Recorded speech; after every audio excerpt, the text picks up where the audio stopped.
Okay, so we'll start with the chapter, and the chapter's name is Growth of Nationalism. Growth of Nationalism में हम लोग ने पहले ये पढ़ा कि nationalism का मतलब क्या है. Nationalism meaning is feeling of patriotism, love for your own country.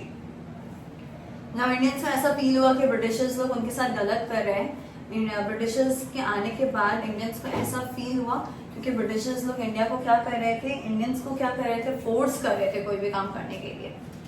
And इससे rise were the sentiments of nationalism, right? So what was the causes for the rise of nationalism? Number one is economic exploitations. Peasants के साथ, peasants मतलब क्या होते हैं, farmers. Farmers के साथ Britishers क्या कर रहे थे, अलग अलग तरीके के taxes उन पे फोर्स कर रहे थे कि उनको देना ही पड़ेगा. And exorbitant taxes. Exorbitant means extreme level of taxes.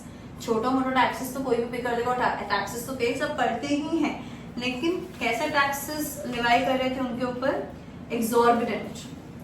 Alright, and this led to the peasants clutches of the landlords and money lenders. अब जब peasants लोग को पे नहीं कर पाते थे तो peasants लोगों को लोन लेना पड़ता था, किससे, landlords and money lenders से.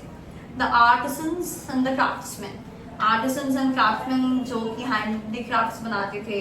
एंड इकोनॉमिक एक्सप्लॉयटेशन हम क्या बताया था कि पीजेंट्स के साथ जो अत्याचार हो रहा था, एंड आर्टिसंस और क्राफ्ट्समैन के साथ जो हैंडीक्राफ्ट का इंडस्ट्री है वो ब्रिटिशर्स लोगों ने क्या बोला कि हैंडीक्राफ्ट्स बहुत ज्यादा क्या हो चुका है, आउटडेटेड हो चुका है. क्या हो चुका है, आउटडेटेड. इसीलिए वो हैंडीक्राफ्ट में जो रॉ मटेरियल चाहिए वो भी अब ब्रिटिश लोग कहाँ ट्रांसफर कर दे रहे हैं, यूके में ट्रांसफर कर दे रहे हैं. तो हैंडीक्राफ्ट्स में जो रॉ मटेरियल चाहिए वो है ही नहीं, तो हम लोग का हैंडीक्राफ्ट्स इंडस्ट्री क्या हो गया, पूरा का पूरा बर्बाद हो गया, डिस्ट्रॉय हो गया. एडुकेटेड इंडियंस को उतना एम्प्लॉयमेंट अपॉर्चुनिटीज नहीं मिल रहा और सारा का सारा हाई रैंक वाला जो पोजीशन है वो किसको दिया जा रहा है, ब्रिटिशर्स को दिया जा रहा है. Repressive colonial policies. Lord Lytton organized Grand Delhi Darbar, बहुत important है, in 1877 to proclaim Queen Victoria as the Empress of India. Lakhs of rupees were spent on the event. Lakhs of rupees was spent on the event, but nothing was done for Indians who were in the grip of famine. Famine मतलब क्या होता है, जो उनके पास खाने पीने का जो कमी हो रहा था, जो सब कुछ हो रहा था. इंडियंस को लग रहा था कि मीटिंग हो रहा था हमारे लिए कुछ अच्छा होगा, लेकिन वो लोग अपने ही प्लानिंग प्लॉटिंग करने के लिए वो मीटिंग किए थे और इंडिया का सारा पैसा उसने ही खर्च कर दिया. आज अगर मैं फंक्शन ऑर्गेनाइज की हूँ, यहाँ पे मैंने ऑर्गेनाइज किया है, यहाँ का पैसा लेके, उसमें अपना बात करेंगे कि यहाँ का बात करेंगे, यहाँ का बात करना चाहिए. इंडिया में ही ऑर्गेनाइज किया गया, इंडिया पे ही पैसा लेके ऑर्गेनाइज किया गया. लॉर्ड लिटन ने किया with the help of Queen Victoria, लेकिन किसके लिए था वो, Queen Victoria and UK and Britain and Britishers. Indians were not at all in the interest of them. उसके बाद क्या है, Lord Lytton introduce the vernacular press and Indian Arms Act. vernacular press उन्होंने इंट्रोड्यूस किया. vernacular press में क्या बोला गया कि आज के बाद vernacular में कोई भी न्यूज़पेपर्स या मैगजीन्स नहीं होगा. आज के बाद क्या होगा, न्यूज़पेपर्स वगैरह कुछ भी vernacular लैंग्वेजेस में नहीं होगा, मतलब हिंदी, बंगाली, जो भी रीजनल लैंग्वेजेस है उसमें प्रिंट खाली इंग्लिश में होगा, ताकि कम से कम लोग समझ पाए और नेशनलिज्म का जो फीलिंग है वो ऑल ओवर वाइड स्प्रेड नहीं हो जाए.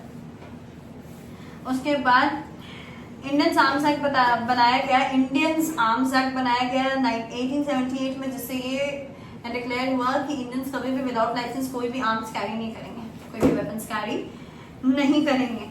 उसके बाद क्या है, इम्पोर्ट ड्यूटीज लगा दिया गया. Cotton textile for the benefit of British cotton cloth industry at the cost of nascent Indian textile industry. मतलब कि समझना बात को, कॉटन इंडिया में ग्रो हो रहा है, कॉटन क्या एक टेक्सटाइल इंडस्ट्री के लिए रॉ मटेरियल है. कॉटन इंडिया में हो रहा है, सब कुछ यहाँ ग्रो हो रहा है, कॉटन को लाके ब्रिटेन में दे दिया. ठीक है, अब इंडिया में फ्लोस मैन्युफैक्चर हो पाएगा नहीं, क्योंकि यहाँ पे तो कॉटन है ही नहीं. फ्लोस मैन्युफैक्चर के लिए क्या चाहिए, मेरे को कॉटन चाहिए, तो कॉटन जो ब्रिटेन चला गया वहाँ पे मैन्युफैक्चर हो गया. अब वो जब वापस इंडिया आ रहा है ना, तो इंडिया को बोल रहा है कि ब्रिटेन से आ रहे हैं, जब तुम्हारे पास कुछ, तुमको इम्पोर्ट ड्यूटीज देना पड़ेगा. मतलब तुम्हारे पास कुछ आ रहे हैं, बाहर से सामान तुम मंगवा रहे हो, क्योंकि कपड़ा तो पहनेगा इंसान, तो अगर तुम बाहर से कोई सामान मंगवा रहे हो तो तुमको ही टैक्स पे करना पड़ेगा. तो इंडियंस रॉ मटेरियल भी दे रहे हैं, इंडियन टैक्स भी पे कर रहे हैं, इंडिया का लॉस भी हो रहा है और इंडिया का इसमें कुछ बेनिफिट भी नहीं हो रहा है.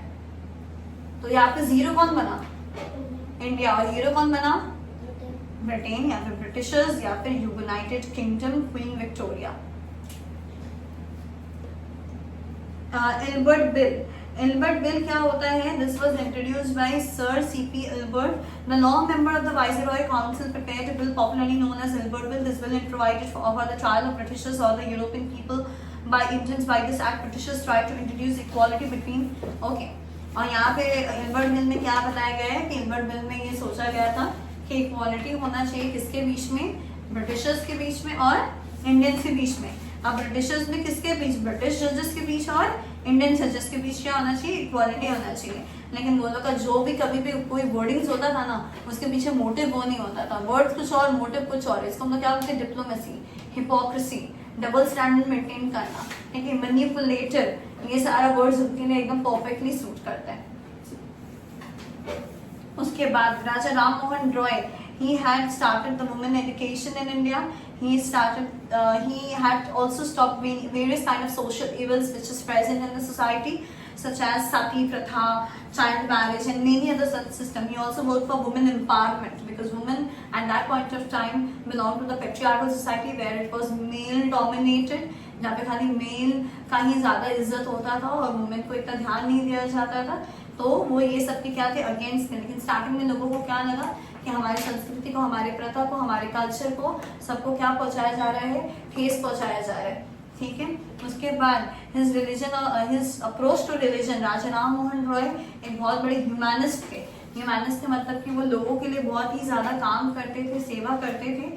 और उन्होंने बोला कि एक जो इंसान है उसको, अगर वो एक इंसान है और सभी तो इंसान ही है, तो इतने सारे गॉड्स क्यों होंगे? फिर गॉड भी कितना रहेंगे? सिर्फ एक ही गॉड रहेगा। God should be one and we should only believe in single God, we should worship single God. And he started Atmiya Sabha, carried on persistent struggle against worship of idols. उन्होंने एक सभा स्टार्ट किया, उसको क्या बोलते हैं? आत्म्या सभा।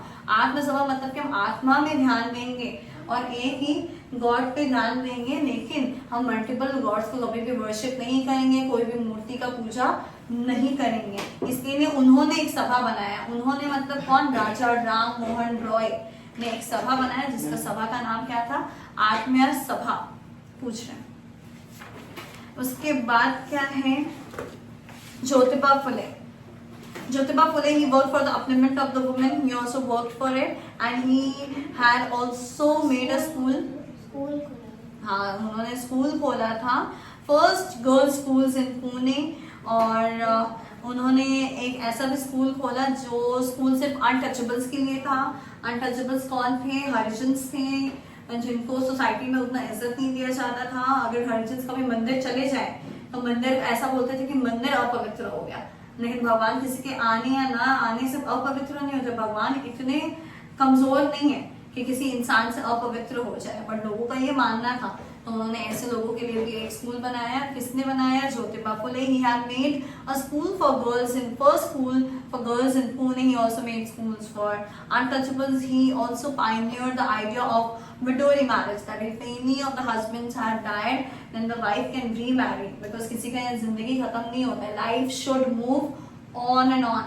And he also worked for the education of women. He had made everyone aware कि एक gender equality बोल के भी कोई चीज होता है, मेल फीमेल, मेल ऊपर फीमेल नीचे, ऐसा कुछ नहीं। everyone should be equal and they should be treated equally. And there were various kind of social justice for low caste जो कि उन्होंने स्टार्ट किया, जैसे कि सबके लिए सिक्योर करना कि सबको जस्टिस इक्वली मिलना चाहिए। कोई अगर रिच इंसान ने मर्डर किया उसको भी अगर हैंगिंग का पनिशमेंट मिल रहा है तो एक गरीब इंसान को भी हैंगिंग का पनिशमेंट मिलेगा। ये नहीं कि सिर्फ गरीब को मिलेगा और उसको कुछ नहीं होगा just because he is a high class member, belongs to higher society.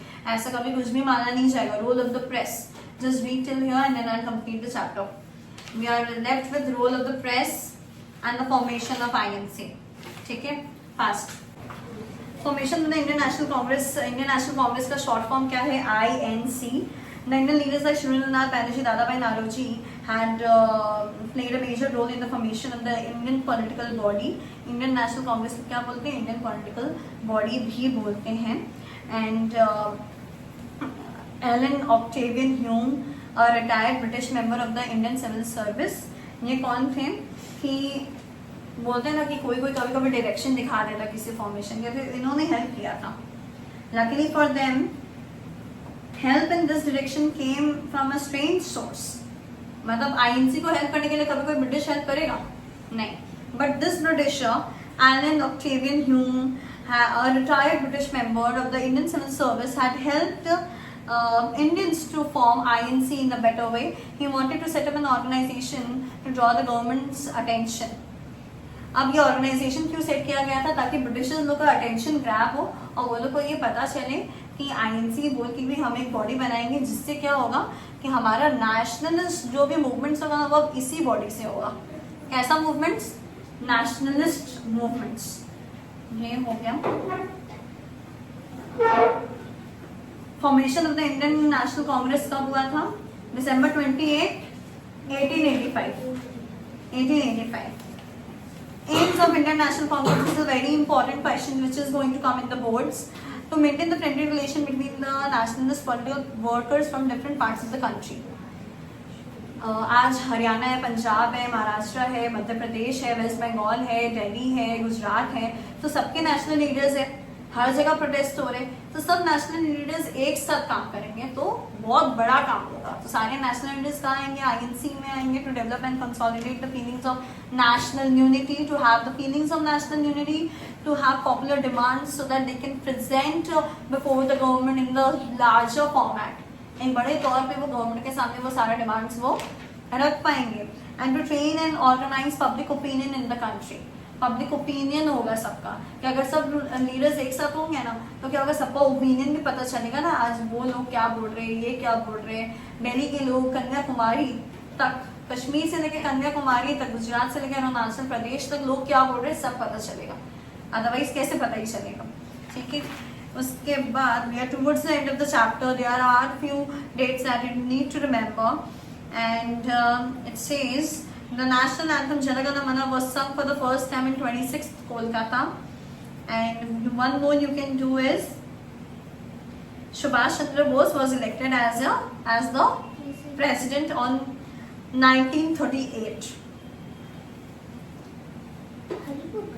यहाँ पे एक दो चीजें वो मैं बता देती हूँ कि ना जो कांग्रेस के लीडर्स थे वो into two डिवाइड हो जाते हैं.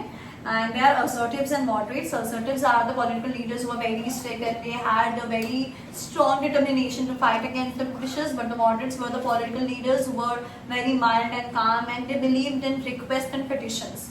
वो लोग ये सोचते थे कि हम रिक्वेस्ट करेंगे ब्रिटिशर्स को और पिटिशंस लिखेंगे, लेटर्स लिखेंगे तो होगा, हम कभी भी ब्रिटिश को फोर्स नहीं करेंगे. लेकिन असर्टिव्स कौन थे? हाँ, very firm, very strong leaders. और उनका एक टैगलाइन भी था, मतलब जो 3 मेंबर्स थे वो वेरी इंपॉर्टेंट मेंबर्स, बाल बाल लाल बाल बाल बाल. हाँ, जो भी. Tell me the full form. Lala Lajpat Rai, Bal Gangadhar तिलक और बिपिन चंद्र पाल. हाँ, तो ये असर्टिव्स का हो गया. ठीक है.